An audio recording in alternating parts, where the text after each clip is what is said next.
A lot of people don't know that millions, tens of millions, possibly hundreds of millions, the number is high, of people died during World War I. And of those people, the vast majority were men. And during World War II, the number of casualties, it's like, let's just put it to you this way, it's stadiums full. Stadiums and stadiums and stadiums full of men. And during these wars, World War I, people weren't really sure what they were fighting for anymore, even the soldiers, when they were there. They knew one thing, and they were fighting for their lives. During World War II, there was a much clearer enemy. There was this evil dude burning Jews and gypsies and gays, and most prominently Jews, though, and maybe Polish people. I don't remember. Just if you were not who he said that you were supposed to be, he was going to burn you, or try to kill you, or put you in a concentration camp. So that's besides the point. The thing is, what I'm talking about here is this is called a war for the feminine. And I thought about this because my spouse is, she doesn't want to have anything to do with war. She doesn't watch war movies. I watch war movies. I watch war shows. I saw a Band of Brothers, things like this. And once upon a time, I was more like her than I was more like her the way that she is right now. But I'm not like that anymore. Because I was all anti-war and anti-anything military. It didn't interest me. I was of course, an artist, a sensitive guy, and I still am those things. And I'm here to tell you that war is something that is very sensitive and could be a very feminine thing. Because when you're talking about war, you're talking about men who were in positions that were so extreme that few people in relation to the people who were in these positions have known anything so extremely horrific and painful and difficult. And when it comes to the topic of empathy, it's kind of amazing that I once, in years past, and people today, how they can let go of that empathy and not use it for these kinds of things because of how extreme and how rarely extreme these situations that these people found themselves in were. And so you have to have empathy for these individuals. But too quick are people, especially in my camp where I used to hang out before everything went to shit. On the left, let's say, not that I'm a right person anyway. Now, fuck both of you. Now, they used to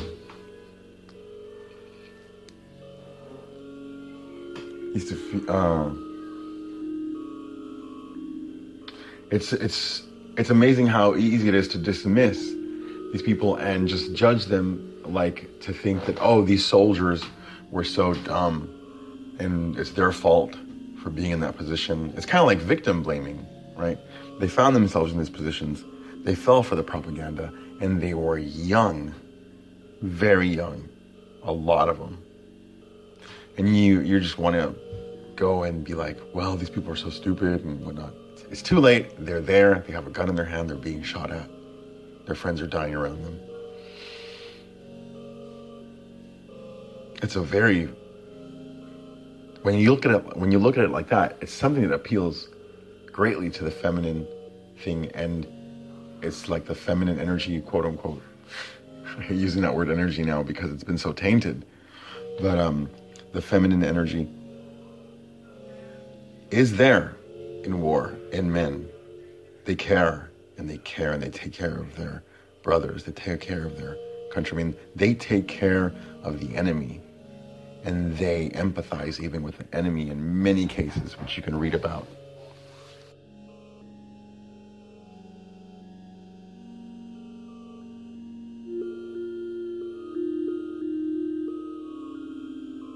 "500 tanks, 1 million rounds fired." Those things, they help to illustrate the magnitude of things. But the numbers thing, that's something that people think about a lot when they think about war and war history. But they don't automatically think about how it's something that causes men to sob and to care for other people greatly, deeply. You know, it's just, it's difficult to speak to somebody about war when they have so many representations of it that are different from mine. And anybody else who has studied the history of it, of war, like who studied World War II or World War I, they have different representations of war. They don't think about the numbers necessarily, and they don't think about the actual fighting about it necessarily. They think about the human element of it, the things, the extreme situations that the people who are fighting and suffering through, that they're in. And it's astounding when you really look into it. Like if you study World War I and something that people don't know about is World War I. And I'm sorry if I'm boring you right now, but I don't see how you should find it boring unless I'm just talking boring. But things like, I heard it put one way, which is, imagine that you go outside and then you dig a ditch, you dig a trench, and then you go live in that trench for a week or 2 weeks at a time. There's nobody shooting at you. There's no harm coming at you in the sense of weaponry. Nobody's shooting at you. So just living out there, that would be difficult day and night. If it's cold, if it's hot, if there's bugs.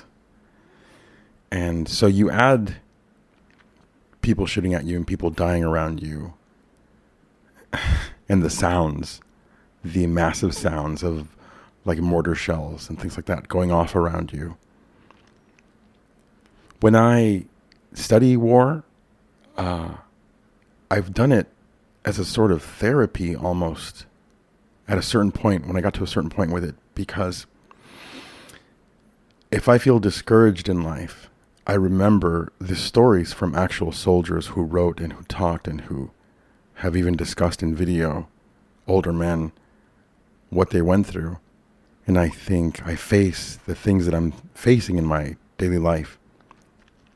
And let's say it's a particularly rough day, and I think about what they went through, and it makes me think I can totally do this. The thing that I'm facing is nothing compared to that. And those people made it out. Excuse me.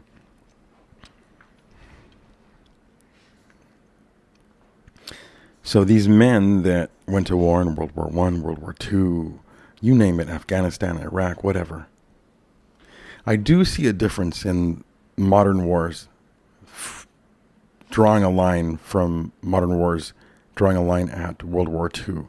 From World War II on back, like World War II, as I mentioned earlier, there was some really bad guys there, definitive bad guys in that war. But through all these wars, these men have had to come home to England, to France, to Canada, to New Zealand, to the United States, to Russia, to China, to Japan, to you name it, to Germany. And they had to come home full of scars, both physically and emotionally.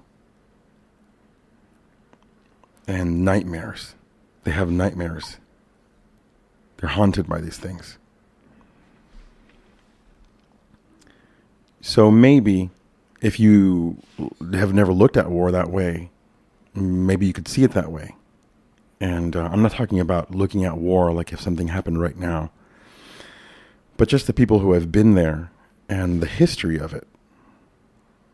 I'm not saying that everybody would get what I get from it. I never thought that I would have been into war history, let's say in 2007. It's 2017.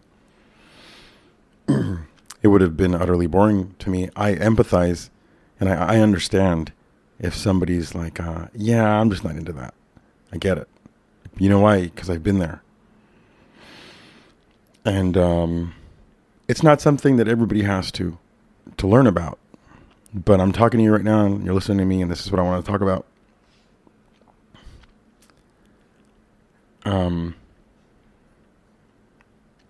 So yeah, that's all that I have to say about that. What else is on the agenda, folks? How are you doing? What's happening? I haven't talked to you in a while. You know why I haven't talked to you in a while? Because it's been the holidays and we went out of town and we went to Dallas and I sang mariachi music with my family and it was great. And I sang with my mom and my brother and my cousin and it was amazing. I took my vihuela with me, which is, if you don't know what a vihuela is, a small guitar, a mariachi guitar. And I ate. My mom made me breakfast. It was just really good to be there. What else has been going on? Let's see. My mariachi's been on a hiatus for the most of December because I went out of town, and then somebody else has gone out of town, and then our guitarrón player got sick. But we'll be back on it in January. Hopefully everything will start playing out a lot. Speaking of musicians, like now, here's something. If you're a musician and you're listening to this, or if you're not, you can still listen to this if you ever become a musician. Have you ever been playing with a musician and you're doing this gig and somebody's playing loud? One of the guys in your band, it could be the guitarist, it could be the bass player, it could be the drummer, is just loud, right? Or they keep turning themselves up. I don't understand that. Like, my question is, like, are you trying to be heard? Are you trying to make the song sound good? Because I want you to know that the vocals are supposed to be one of the loudest things in a song when you're playing a song live. And the backing vocals, they're supposed to be lower in volume than the lead vocals. And so I don't understand that. It's like, it's very difficult for me to put myself in a mental state where I'm thinking, you know what? I'm going to turn my guitar really fucking loud. I don't know why I'm going to do that. I want to hear myself, or I want other people to hear me. I don't understand the motivation. There's probably different motivations for different people. But this is something that I run into with musicians constantly. I've played with many different people, and I can tell you, like, if there's a group of 5 musicians, like 3 of those guys are going to be one of these loud dudes, maybe 4 of them, maybe all 5 of them, shit, like maybe 4 of them. So this is a problem of epidemic proportions, ladies and gentlemen. And if you can maybe, hopefully this information will spread to people the way that it spread in that folkloric tale of the 100 monkey theory, like where they had 100 monkeys and an island, and one monkey decided to wash his mango or his coconut, and then he didn't have to eat sand, and then all the other monkeys started doing it automatically. Let's hope that's real concerning this. You know, another thing is, what's up with the Bitcoin, huh? So I bought some Bitcoin, and the Bitcoin has skyrocketed greatly. And I got to tell you that I bought Bitcoin pretty high. Like, by the time that I got around to buying it. It feels sketchy buying Bitcoin because you're buying it from a source that is not like some government, and it's not some bank, and they're not necessarily, as far as I know, accountable to anybody like that.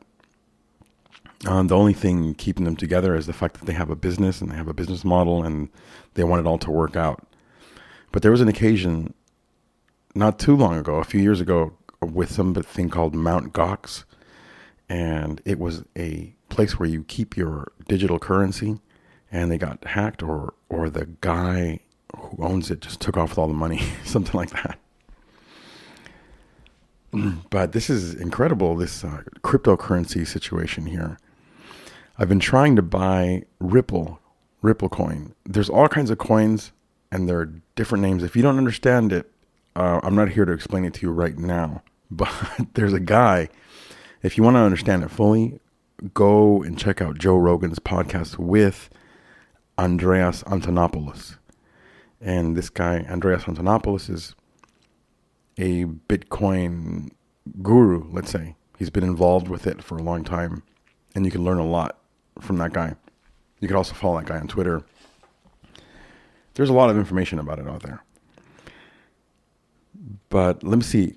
I bought the coin high and then it dropped, so I lost some money. And I'm just going to keep that amount there. And I'm prepared. It's one of those situations where I'm prepared to lose the whole thing if I need to. I have an exit strategy.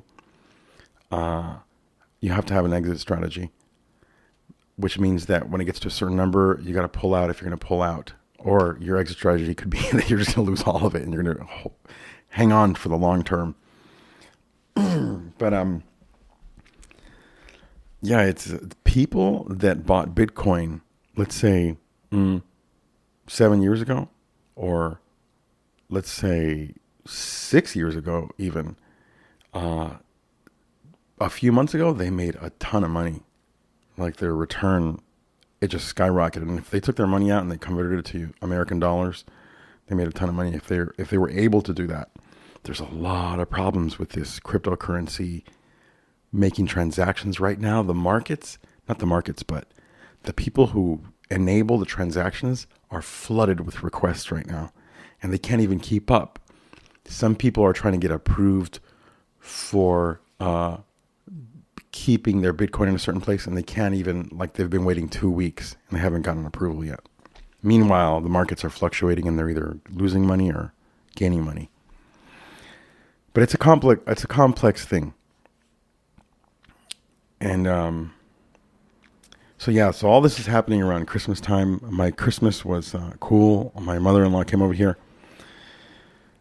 I hope you're not expecting me to be funny right now, because I guess I don't really feel funny right now.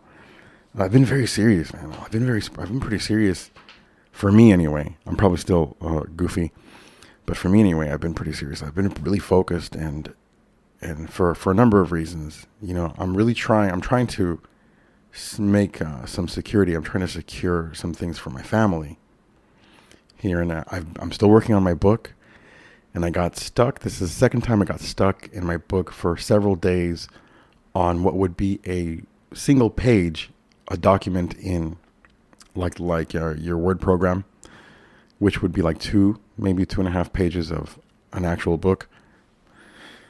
And I gotta tell you, it's an interesting art form. It's a great art form. I love writing and I hate writing at the same time. But one of the most amazing things about it is that you write things out. I recommend it to everybody, just like I recommend podcasting. But you write things out and you see your thoughts, and you see how faulty they can be in certain places, because you're putting it on paper, quote unquote. And you can analyze them, and when you're looking back at them, they're outside of you now, and you see them as if somebody else is presenting them to you. And you're like, wow, I really don't know what I'm talking about there. Or is that true? It's what I just said right there. What this person said, what this writing on this paper is that true? And it really makes you question it. And a lot of the time, like what you're thinking is not accurate. What I'm thinking anyway. So it's very useful and therapeutic, and it's enriching and even enlightening. So the thing about like Christmas right now, I don't know if it's because I'm getting older or if it's that Christmas seems like I didn't feel the Christmas spirit like almost at all like this year. And it was even cold here. Like it was warm last year. And I think I felt it more then. But I don't know if it's because I'm getting older or like something like the internet, the information age has made everybody realize more than ever that it's bullshit for like it's consumerism and that Santa Claus is not real. Or maybe it's both of those. I'm getting older and that's happening. But it feels like really real, like just going through the motions. Like there's no like Christmas spirit and Rudolph the Red-Nosed Reindeer. It seems that even my kids, who are just, one of them's a toddler and one of them's a little kid, they don't even buy into it. Like they don't even really get it. Like they don't want to watch any Christmas movies really, and they're like, whatever, you know. So I said Santa Claus to my daughter, my older daughter, not older, but my oldest, which is, she's still a little kid. I said Santa Claus to her, and I said, you know what? I reneged. I thought about it. I said something about Santa's not gonna, whatever. Santa's not gonna get it for you. And I thought to myself, you know what? I'm not gonna do that. This feels dumb. It's just a mistake. So regardless, though, it's one of my favorite holidays because it's about family and people come together and people give each other presents and people make food and they spend time together, and a lot of people have time off, and people are generally a little bit nicer to each other around here.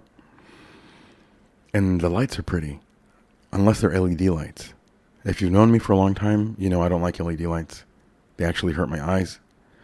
I haven't really met anybody else, maybe one person whose LED lights hurt their eyes. If your house is covered in LED Christmas lights, my vision, my eyes avert it, like subconsciously. Like I don't even want to look that way. Because when I look at it, I feel a tiny discomfort. Did I already talk about this? A tiny discomfort in my eyes. So, what's the future of the podcast? Where's this podcast going to go, huh? You know what? The thing is, when I finish this mariachi CD, I'll be able to podcast more regularly. But one of the things is I've been writing so much too that I get tired of my own voice, like my own internal voice, that I don't want to talk.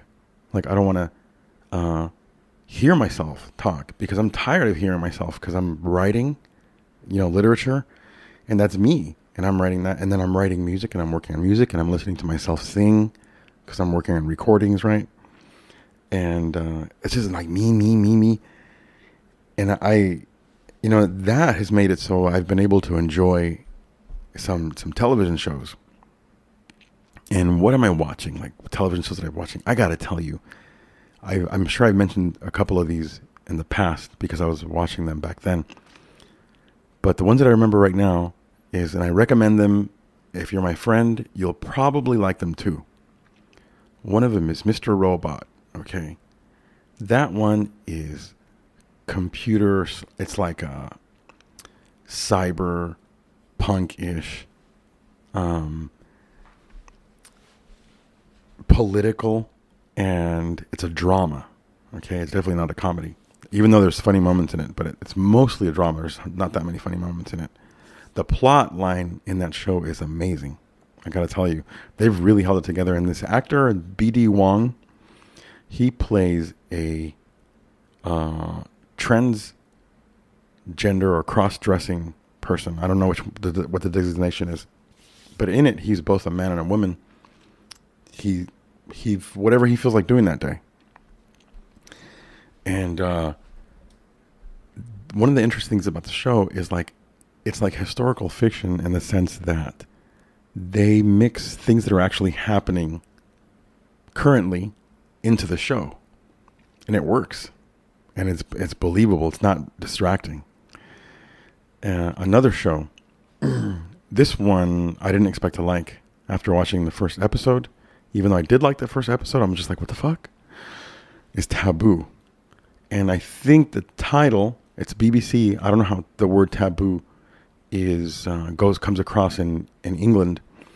But here, it's like, to me, it's related to sexuality and things that you're not supposed to do, sexual things. But it's not about that.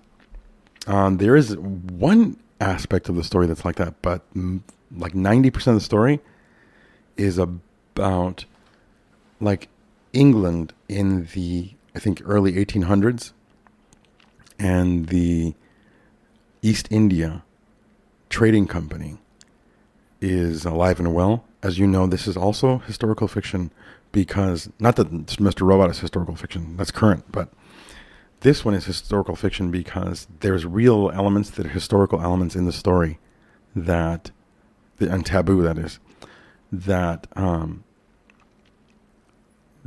in the story. The place, the set design in the show is phenomenal. It takes place in common parts in England, and people are dirty, and people's teeth are dirty, and they're crooked, and their skin is bad, and it's just great. Even the rooms, like the things going on in royalty, like in where the king is, it's very realistic. Like there's some dust in there, right? It's not all like super clean. In the king's study, it looks great. It's kind of cluttered. Things are cluttered. Things are very cluttered. People had a lot of stuff. See, another show that I was watching, I did watch Stranger Things, the first season. I thought it was great. I haven't picked that one up. I don't know why. I don't want to watch it right now. Game of Thrones, that's been very good too. There was one season there where I felt kind of a lull there. What else? What other show have I watched? Let me see. Westworld. I'm waiting on another season of Westworld. That was a really good show. If you haven't seen season 1, I recommend that one. And I've been watching Mozart in the Jungle, and Mozart in the Jungle is about the New York Symphony, essentially. But it's like you see all the stuff that's going on behind the scenes with the musicians and the conductor and all of the politics and the pettiness and the fundraisers that they have to attend. And it's a comedy, and it's pretty good. I out of 7 to 10, I give it a 7. I would say a 7. Definitely not a 6. 7.5. And the only reason is because I give it a 7.5 is because this is more like a half hour per episode show. So it's different. You don't really get into it. Like, there's not that much time to tell a narrative in a half hour. It's pretty artsy too. Excuse me. Let me see. I don't want to forget. What other show have I watched recently that was really good? Or a movie. I watched Logan. Have you seen Logan? Logan was really good. So, yeah, that was a good movie. And Band of Brothers. If you haven't seen Band of Brothers, and you can take into account that thing that I talked about at the beginning of this episode, at the beginning of this rambling,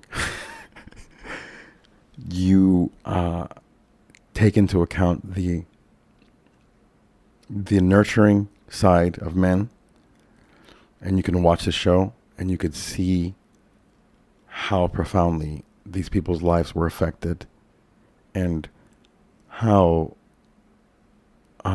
extreme and difficult, utterly difficult, the situation that they have been thrown into is. A lot of people lose their minds in those kinds of situations. You ever wonder, which one would you be? Like, would you be one of the people that holds it together, or would you be one of the people that loses it? You cower down, or you go crazy, or you become a terrible person. I I suspect that everybody will think that they wouldn't be that kind of a person. I suspect that people think that they know how they would be. But I'm sure that this actual situation, when you get there, kind of like when people try to have like sexual escapades, like threesomes and stuff like that. Like they think it's going to be a certain way, like their fantasies, but they get there and then, oh my God, there's actual people there. And they're not going to do everything that I want. And they don't look how the people looked in my fantasy. You freaks.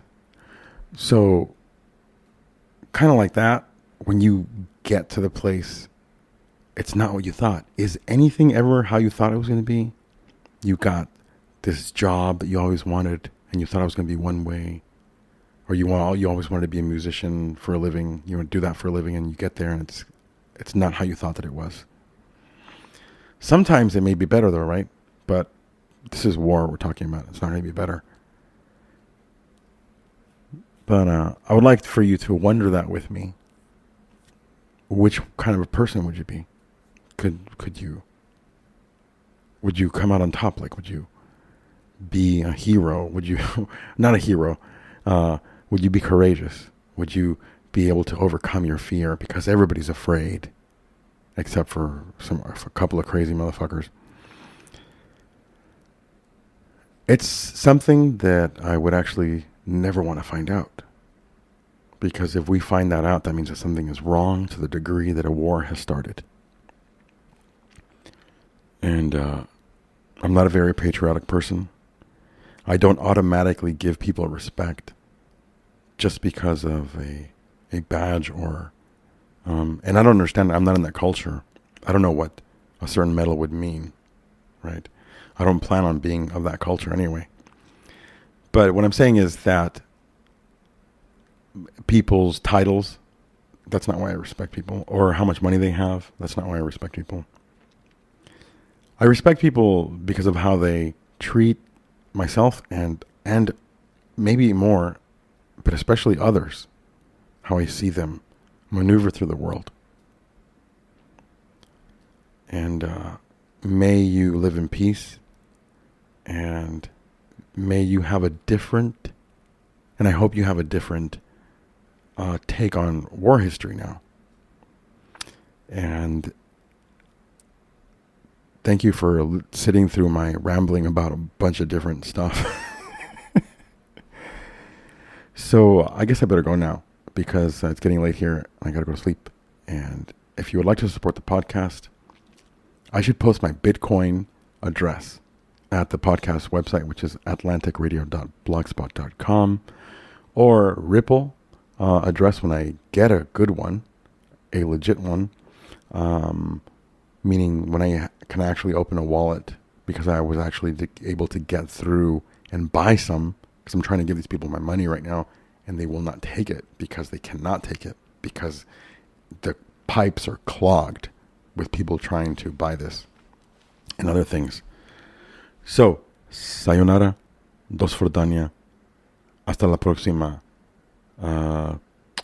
Guten Tag? No, like, what is it?